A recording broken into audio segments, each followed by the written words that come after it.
All right, Tropical Storm Alberto, now the first named storm of the hurricane season, is headed towards the Mexican coast. Earlier today, I talked with Dr. Michael Brennan, the director of the National Hurricane Center, for more on the outlook and the potential impact of the storm.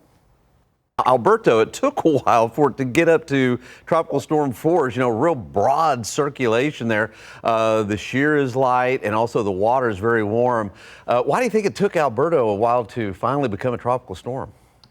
Well, it just had this very broad circulation, a couple hundred miles across. If you look back at the satellite imagery yesterday, there was this sort of big broad area of light winds. There wasn't any shower or thunderstorm activity near the center either, but now that's really changed this morning. The circulation's gotten much better defined. We have showers and thunderstorms blossoming over the center, so it looks a lot more like a tropical storm. But for folks along the Texas coast and inland into the hill country of Texas, there's really no change to the impacts. We were expecting this to go on and become a tropical storm, but the impacts up in Texas are hundreds of miles away from the center in terms of the heavy rainfall and the flash flooding, which is the biggest concern over inland areas. Yeah, Doctor, we've got a lot of interest along the coast. It's just outside of our viewing area, but down at Port Aransas and also Rockport and Corpus Christi. What do you think they can exactly see over the next day or so?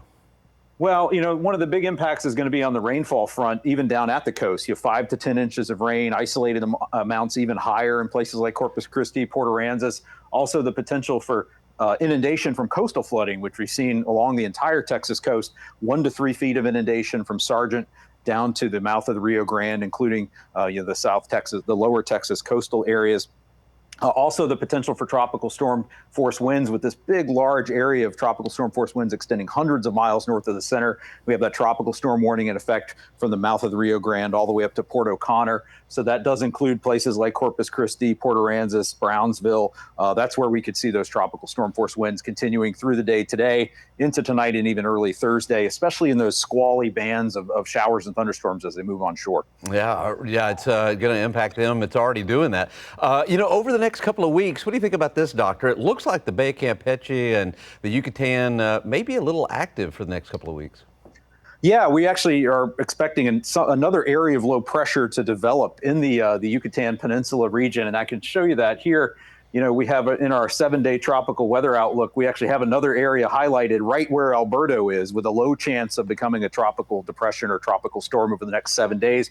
But we're likely to continue to see this. We've had this large circulation over Central America and pieces of energy sort of rotating around that circulation. And we could see another attempt at a tropical depression or tropical storm forming sometime into next week in the Bay of Campeche. So it's something we'll have to keep an eye on for that portion of the western Gulf Coast from Mexico up to Texas. All right. Well, Doctor, we really appreciate you being with us, and we'll keep our eyes down to the south for the next couple of weeks, I guess.